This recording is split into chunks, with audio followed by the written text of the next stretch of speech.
Ambassador Zarquin's clawed appendage tapped a rhythm of anticipation against the crystalline podium as the final votes materialized in the chamber's holographic display. The air tasted of ozone and ambition. 289 in favor. The chamber master's voice resonated, each syllable echoing through the vast amphitheater. 28 opposed. The motion carries. Zarquin suppressed a tremor of excitement that rippled through his scales.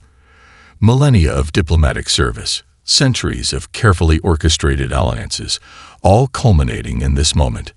The humans would be the crown jewel of his legacy. The species of Earth will be classified as Class C servitors. The chamber master continued, with immediate implementation protocols to begin within one galactic standard rotation. The Earth-X representative, a gelatinous mass of neural tissue suspended in a hovering containment field, pulsed with concern. "I must register a formal objection," it burbled, its translator rendering the vibrations into crisp, aristocratic tones. "Our preliminary studies suggest humans possess cognitive architecture that may resist standard compliance methods." Zarquin's inner eyelids flickered in dismissal. "The Vrex Imperium has subjugated 17 species. Our compliance technology is unmatched. None of those species created nuclear fission within their first 100,000 years of evolution." The Earth-X countered, rippling anxiously. "None developed space travel while still waging wars among themselves." In the shadowed upper tiers of the chamber, Elder Kethax of the Sus Confederation leaned toward his aide. "The Earth-X speaks wisdom," he whispered, voice like dry leaves rustling. "I have reviewed the human historical archives. They possess a dangerous trait. They become more unified when threatened." The aide's faceted eyes registered confusion. "Then why did the Confederation vote in favor of servitor status?" Kethax's ancient fingers closed around a memory crystal. "Because it is too late for warnings. The Council has grown complacent, arrogant. Perhaps," his voice dropped further, "perhaps they require a lesson that only humans can teach." On the chamber floor, Zarquin was already assembling his first contact team, selecting specialists in planetary infiltration, cultural manipulation, and neural reconfiguration. "Implementation will proceed in 3 phases," he announced, projecting confidence to the assembled dignitaries. Phase 1. Cultural assessment and infrastructure mapping. Phase 2. Diplomatic engagement and resource negotiation. Phase 3. Full integration and neural compliance. The central holographic display transformed, now showing Earth in real time. A swirling blue-green sphere, its night side glittering with city lights. Even from this distance, the planet pulsed with frenetic energy. 7 billion humans, going about their lives, unaware that their status in the galaxy had just been decided. "Ambassador." A junior aide approached Zarquin, voice lowered. "The communication substation reports an unauthorized transmission leaving the chamber during the vote." Zarquin's pupils contracted to needle-thin slits. "Source: unknown. Quantum encrypted. We couldn't trace it beyond the Horsehead Nebula." "Find it," Zarquin hissed. "No one jeopardizes this operation." As the assembly dispersed, Minister Xorlak of the Primian hegemony brushed past the Vrex ambassador. "Congratulations, Zarquin," he grated, voice dense with irony. "You've finally acquired your humans. Let us hope they don't acquire you instead." Zarquin dismissed the comment with a flick of his ceremonial cape. Paranoia and jealousy, nothing more. He turned his attention to the tactical briefing now downloading to his neural interface. Detailed plans for covert insertion points across Earth, psychological profiles of key governmental figures, weakness assessments. In his private thoughts, Zarquin calculated the wealth and prestige that would flow to the Vrex Imperium. Humans would serve the galaxy, their tenacity and adaptability harnessed for the greater good. His greater good. Deep in the bowels of the Council Station, in a maintenance shaft overlooked by security protocols, a small figure hunched over an ancient transmitter. Delegate Mirasato, Earth's unknowing representative, one of a handful of humans abducted decades ago to study the species, finished encrypting her warning. They voted, she whispered to the recorder. God help humanity. They have no idea what's coming. Dr. Eleanor Chen stared at her frozen screen, heart hammering against her ribs. The alien word, momentarily visible before the translator corrected it, burned in her mind. Not partnership. Acquisition. She rubbed her eyes, exhaustion clouding her judgment. 3 days of non-stop work analyzing the aliens' language patterns, searching for inconsistencies that everyone else seemed determined to ignore. The world was celebrating humanity's cosmic welcome while she chased linguistic shadows. Outside her window, celebratory fireworks punctuated the night sky, brilliant explosions of color commemorating the 1-week anniversary of first contact. Street vendors had already begun selling plush toys resembling the elegant Vrex ambassadors. World leaders beamed in press conferences as alien representatives promised cures for cancer, solutions for climate change, and technological marvels beyond imagination. Chen downloaded the video file to a secure drive and erased all traces from the university's system. Her fingers trembled slightly. Was she being paranoid? The aliens' technology operated on principles that defied current understanding.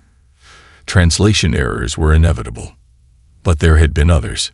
Mutual benefit that flickered to resource extraction. Cultural exchange that momentarily rendered as behavioral analysis. Her phone buzzed. A text from her department head. "Where's your preliminary report? The UN Commission is waiting." She had been selected as one of Earth's premier linguists who analyze alien communication patterns. A dream opportunity that now felt like a nightmare. Her draft report sat unsent in her outbox, full of concerns and questions that would brand her as difficult, uncooperative, or worse, ungrateful. The aliens had brought gifts, after all. Miraculous gifts. As if summoned by her thoughts, her television activated automatically. A new feature of the enhanced communication grid the Vrex had graciously installed across the globe. Ambassador Zarquin's face filled the screen, his iridescent scales catching the light as he addressed humanity. "Today marks another milestone in our friendship," he announced, voice melodic and soothing. "The first human delegation will tour our orbital station tomorrow. Soon, opportunities for off-world employment will open for all qualified Earth citizens." Chen's office door creaked. She spun around, heart leaping to her throat. Empty hallway. She could have sworn. Shaking her head, she turned back to her computer, only to find it rebooting. The secure drive containing the video evidence was gone from her desk. "No, no," she whispered, dropping to her knees, searching frantically beneath the desk. "Looking for this, Dr. Chen." She slammed her head against the desk as she jerked upright. A man stood in the doorway, military bearing, expression grim, holding her secure drive between two fingers. "Who are you?" she demanded, reaching for her phone. "Someone who noticed the same translation errors you did." He closed the door behind him. "Marcus Webb, former intelligence, and your phone won't work, signal jammers. You stole my... I saved it from them." Webb nodded toward the window. Outside, a sleek vehicle with no visible wheels hovered at the curb, the unmistakable design of alien technology. "They're coming for you. Right now." "That's absurd. I haven't done anything wrong." "You've done something dangerous. You've paid attention." Webb's eyes fixed on something over her shoulder. Too late. Chen turned. The wall behind her desk, solid concrete a moment ago, now rippled like disturbed water. A circular section dissolved, revealing a passage that shouldn't exist.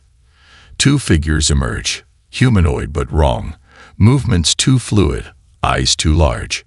Dr. Eleanor Chen, the first figure said, its smile stretching unnaturally wide.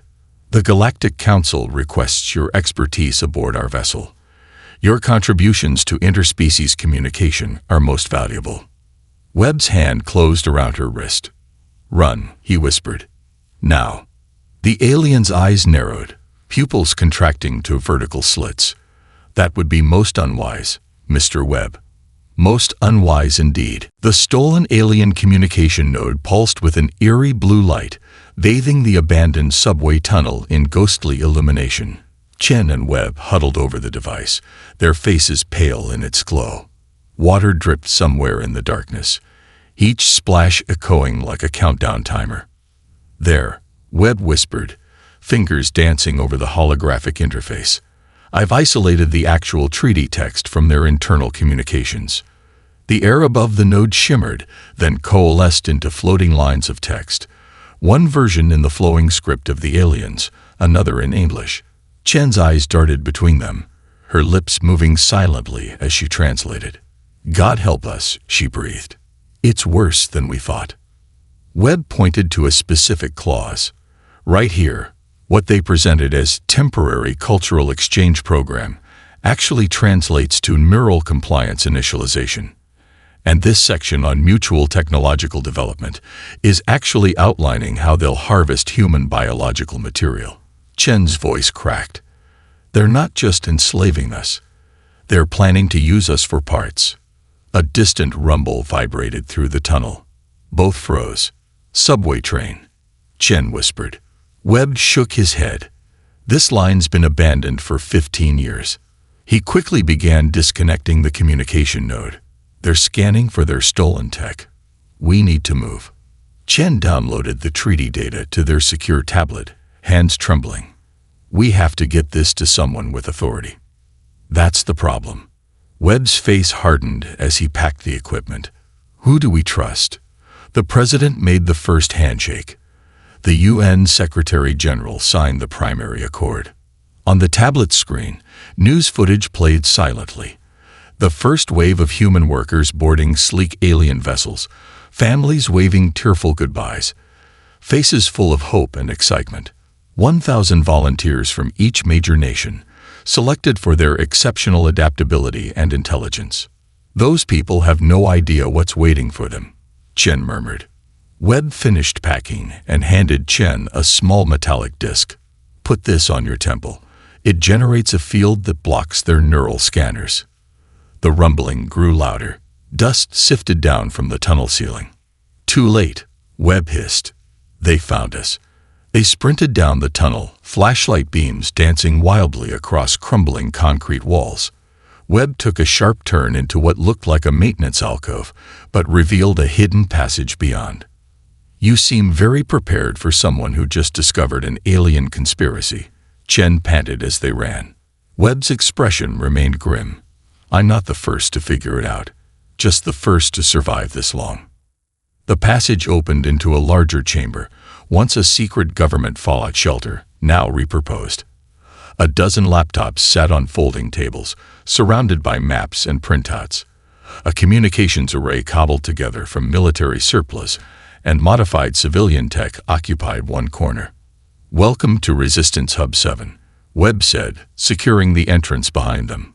Chen approached the central screen, where a world map displayed glowing red dots. "What are these?" "Individuals who've made contact after returning from alien facilities." Webb's voice hollowed. Most were reported as accidental deaths within days of reaching out. He tapped a command, and a medical scan appeared. A human brain threaded with metallic filaments, clustering around the limbic system and brainstem. Neural compliance implants. They start with key government officials, then the first wave of workers.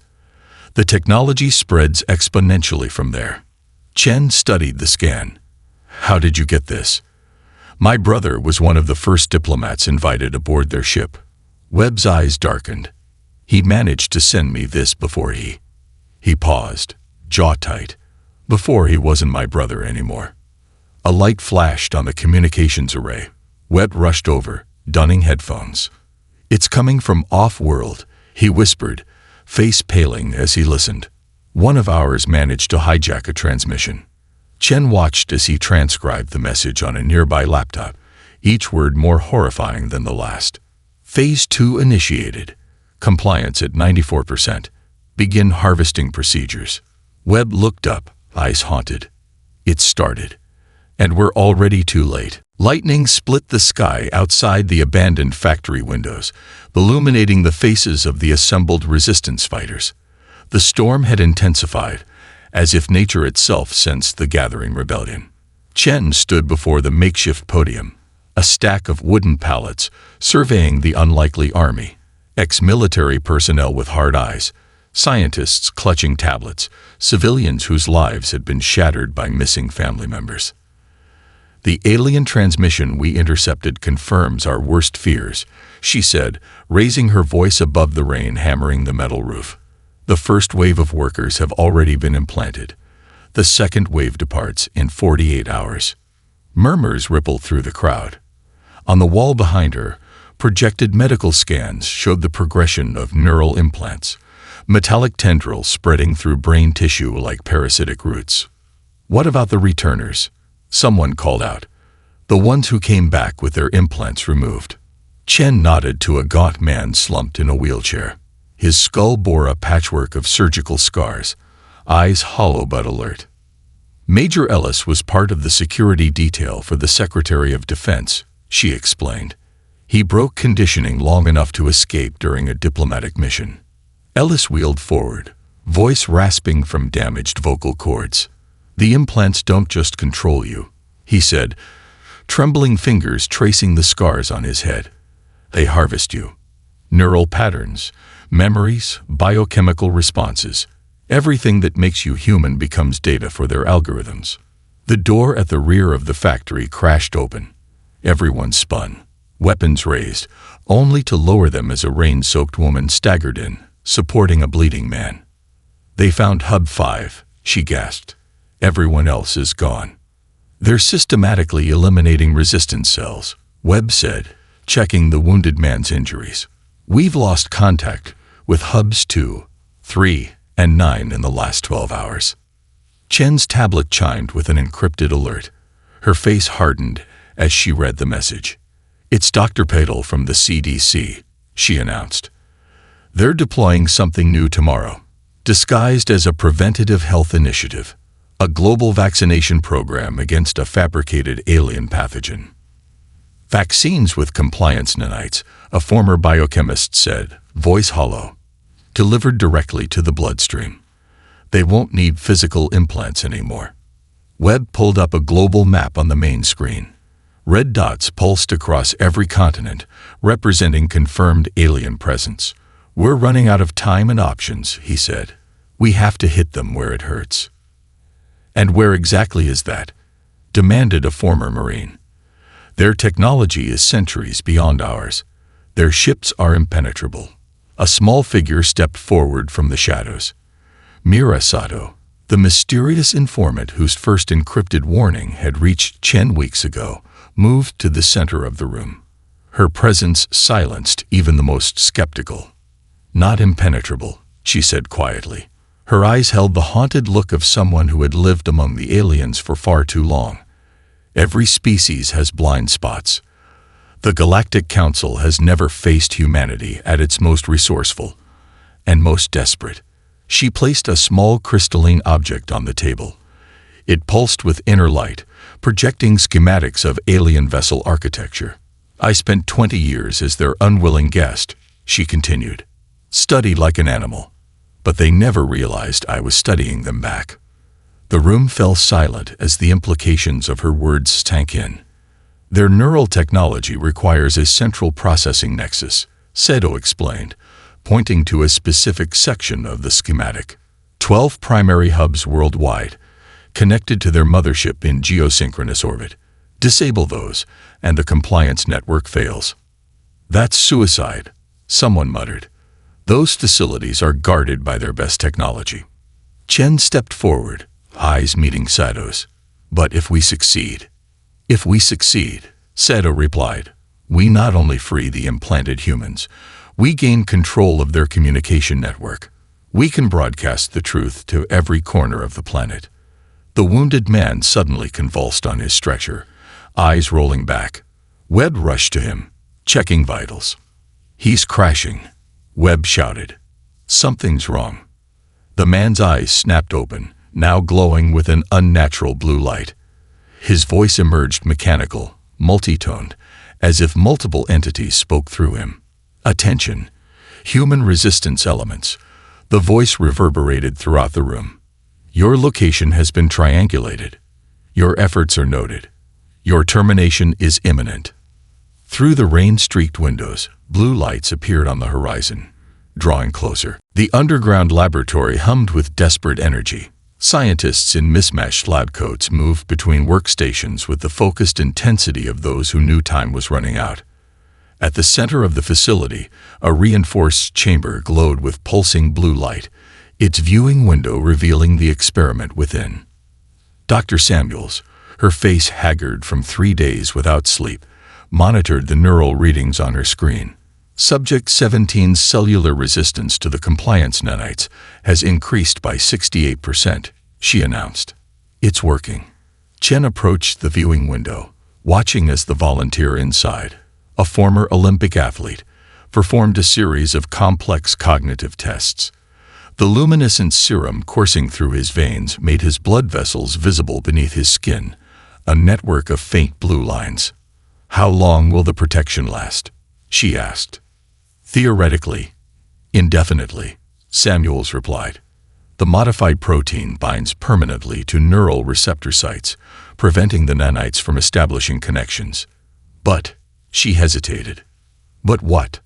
"The protection is perfect for the specific compliance technology we studied. If they modify their approach."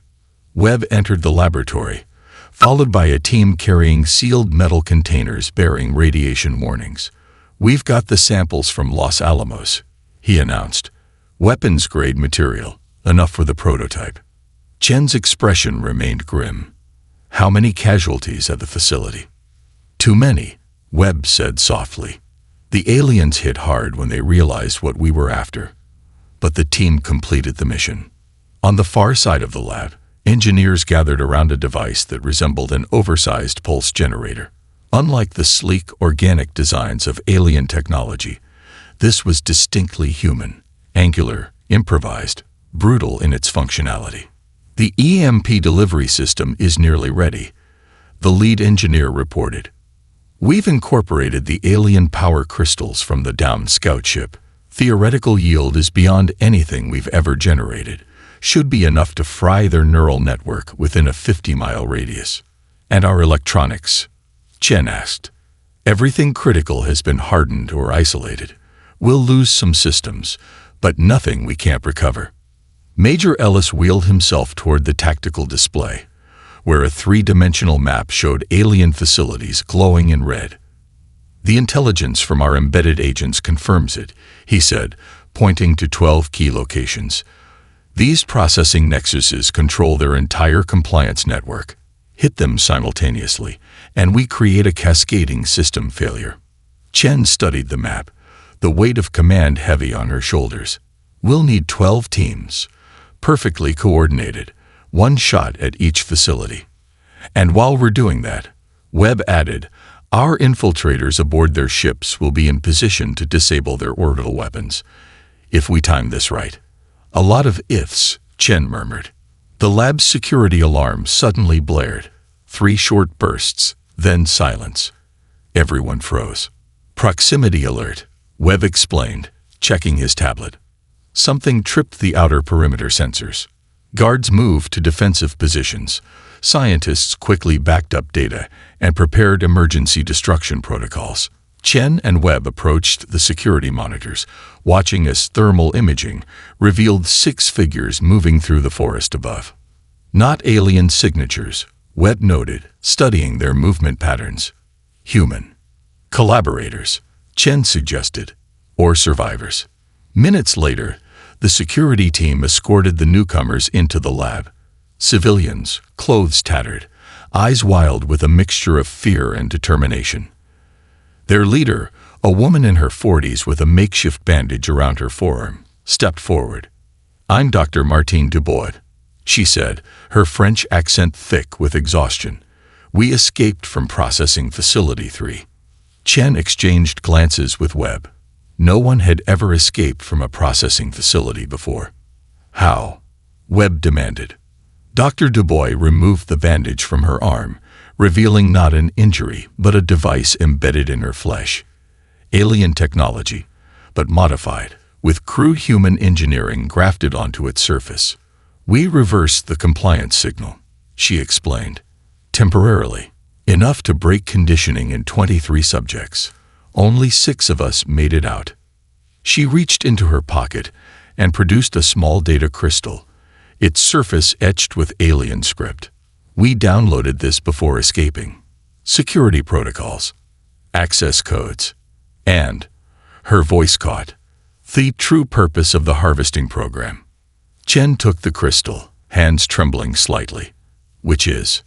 Dr. Dubois' eyes darkened. They're not just enslaving us or studying us. They're copying us.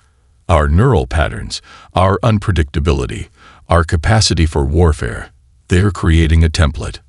A weapon. The laboratory fell silent as the implications settled over everyone present. A weapon for what purpose? Chen finally asked. There's something out there, Dubois whispered, something that terrifies them. And they intend to use humanity as their shield.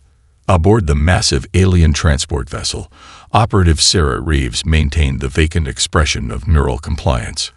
Her body swayed slightly with the ship's vibrations as she stood in perfect formation with 200 other processed humans. The ship's interior pulsed with bioluminescent light, casting eerie patterns across her face.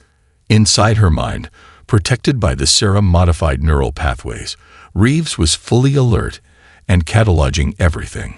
The Vrex overseer moved between the rows of humans, his scaled fingers occasionally brushing against a subject's temple to verify compliance readings.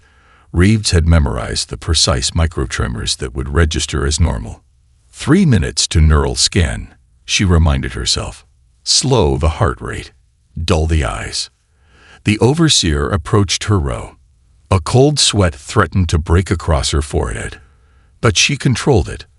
Another trick learned during the Resistance's crash course in physiological deception.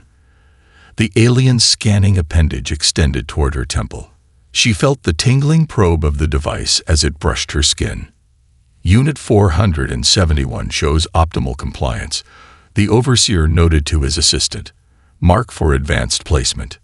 Reeves allowed herself a moment of relief as they moved past, but kept her expression blank. Advanced placement. That meant closer access to the ship's critical systems, exactly as planned.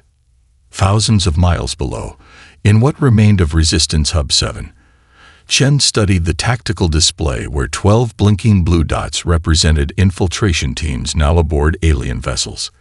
Each dot pulsed with transmitted vital signs, confirmation that the operatives remained undetected. Team 7 has achieved advanced placement status, Webb reported, monitoring the incoming encrypted transmissions. They'll have access to the primary communication hub. What about the Nexus disruption teams? Chen asked.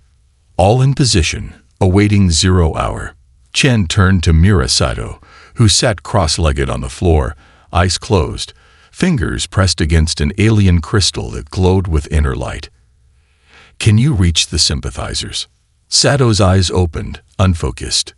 The Urthex delegate confirmed support. 7 species now stand ready to assist once we initiate. The others remain cautious.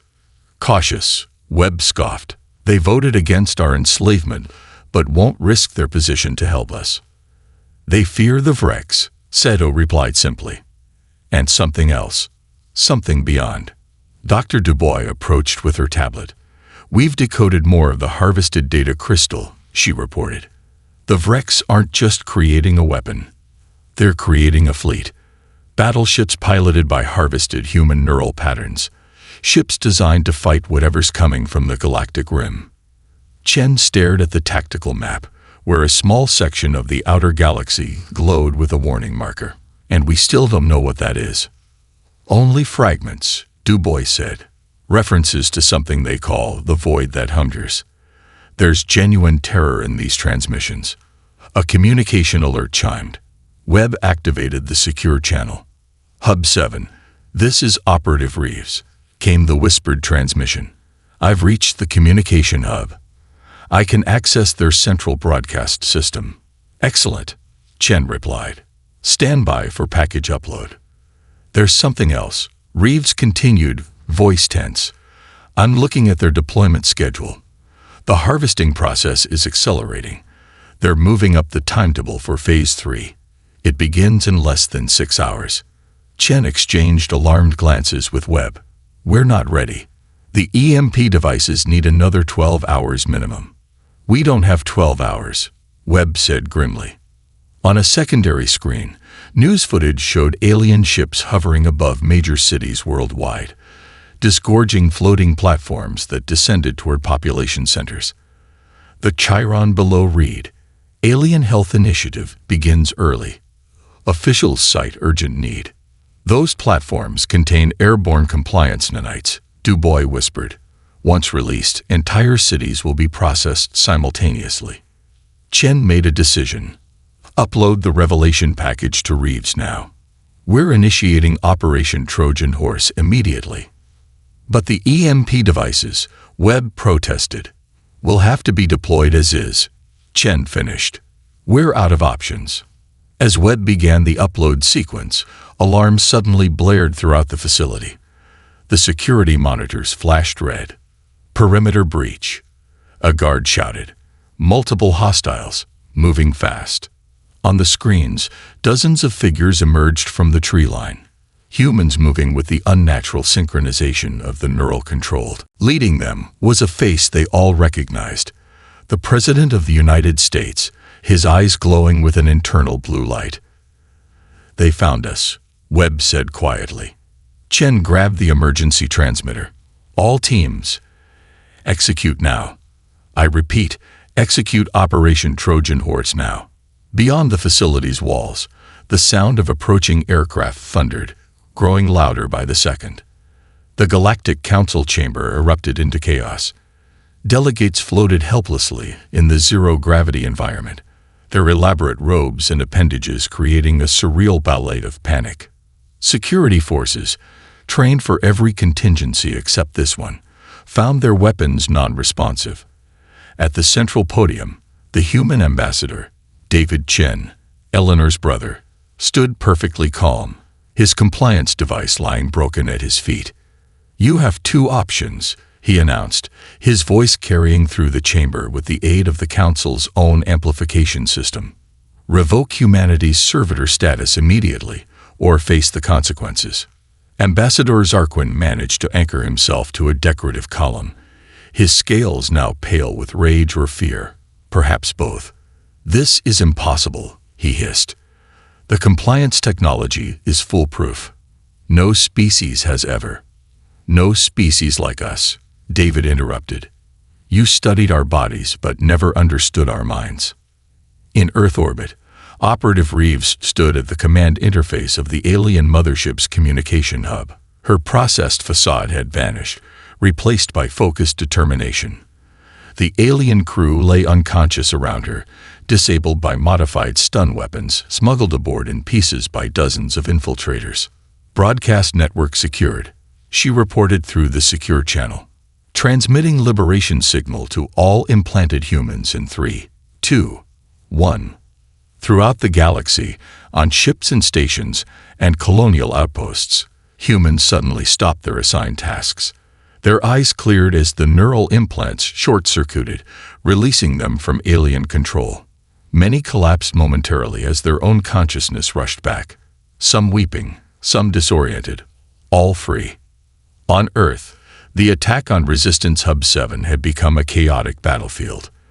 The neural-controlled humans, including the President, had suddenly collapsed mid-assault, their implants fried by the liberation signal.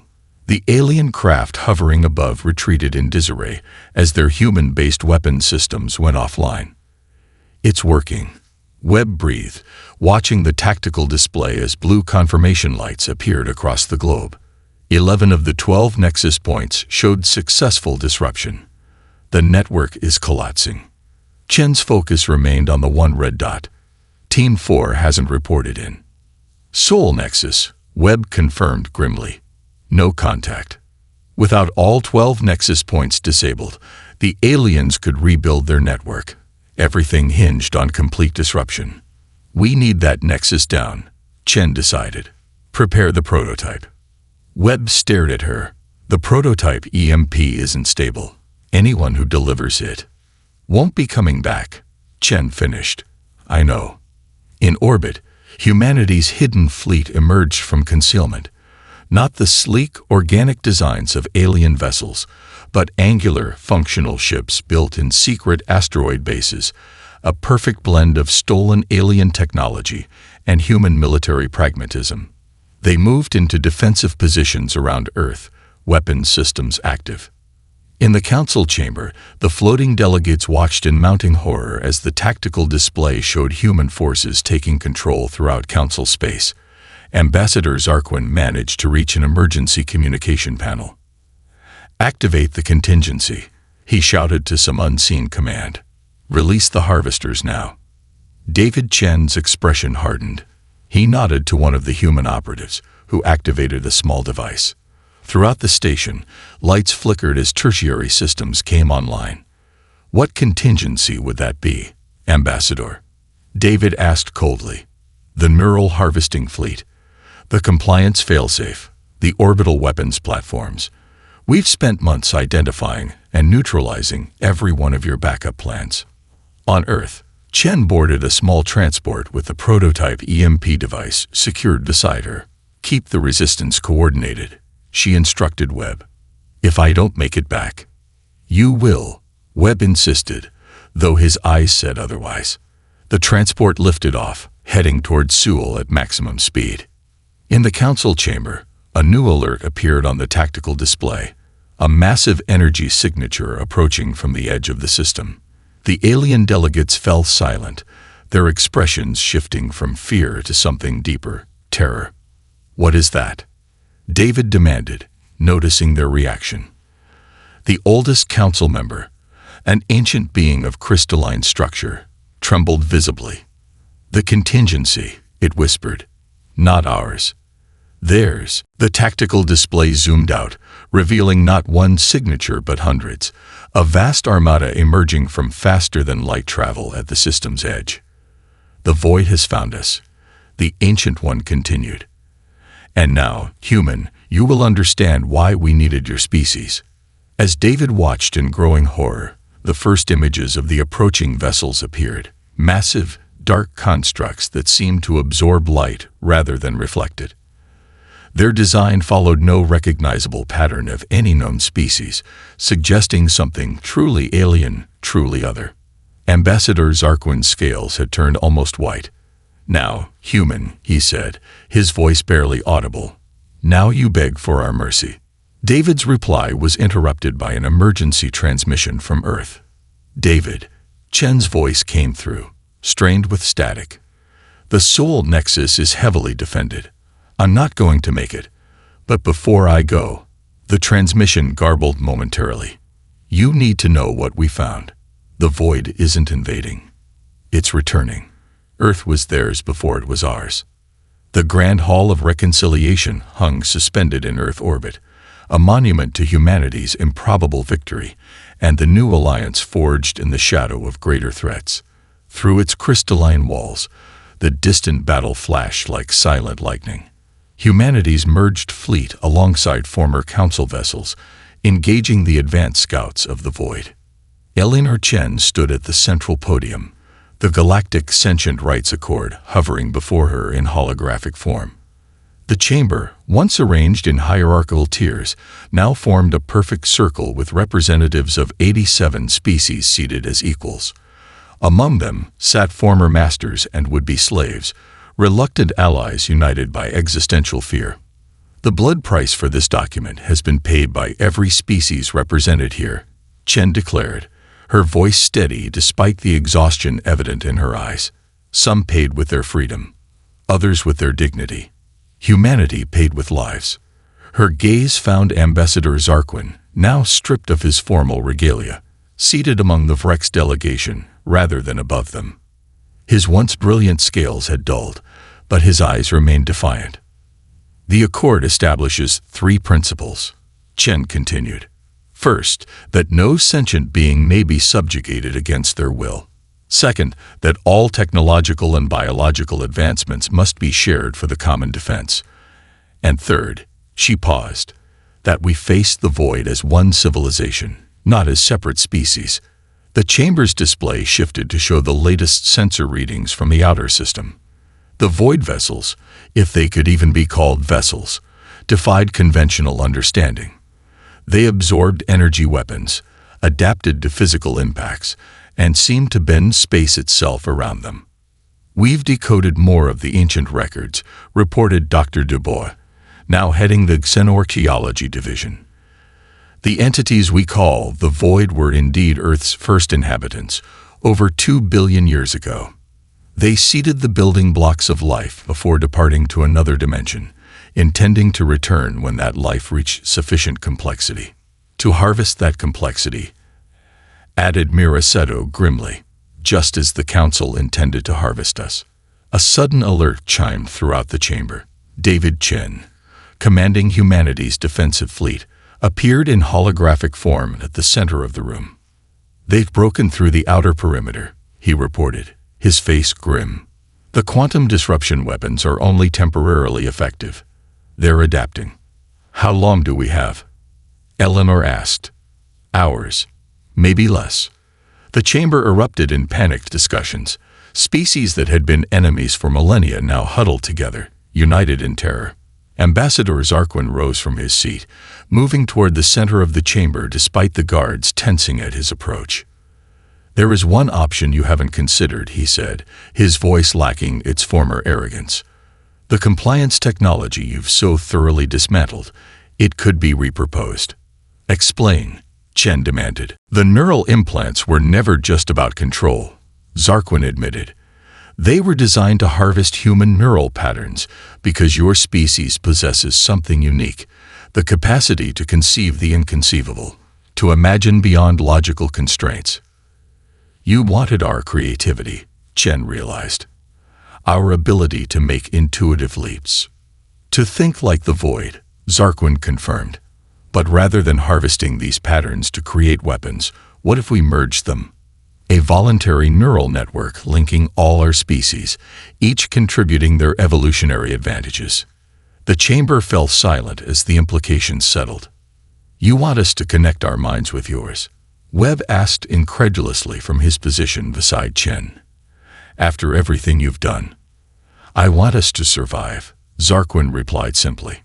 An even more urgent alert sounded. David's hologram flickered as energy surges disrupted the transmission. "They've accelerated," he reported. "Multiple breach points. Our front line has collapsed." The tactical display showed the void entities flowing through defense lines like smoke through a screen. Earth itself was now visible from their vantage point, a blue jewel seemingly within reach of the advancing darkness. Eleanor Chen looked around the chamber. At the faces of former enemies now turned to her, not in submission, but in desperate hope. "Humanity once stood alone against your council," she said to Zarquin. "And we prevailed. But this enemy is beyond any single species." She straightened, decision made. "Begin the interface preparations. Voluntary participants only. We merge our minds to save all our worlds." As delegates rushed to implement the plan, Chen gazed out at the distant battle. The same neural technology meant to enslave humanity would now link them with their former oppressors, a final irony in a war full of them. "They voted to enslave us," she murmured to Webb beside her. "Now they join with us as equals." "And the void?" Webb asked quietly. Chen's expression hardened as she watched Earth's defenders, human and alien alike, fighting side by side against the encroaching darkness. "They came to reclaim what they believe is theirs," she said. "But 2 billion years is a long time. Earth has new children now. And we will not surrender our home without a fight." In the space between Earth and Moon, the first volleys of the final battle illuminated the night. Humanity stood with the galaxy against the abyss, not as servants, but as saviors.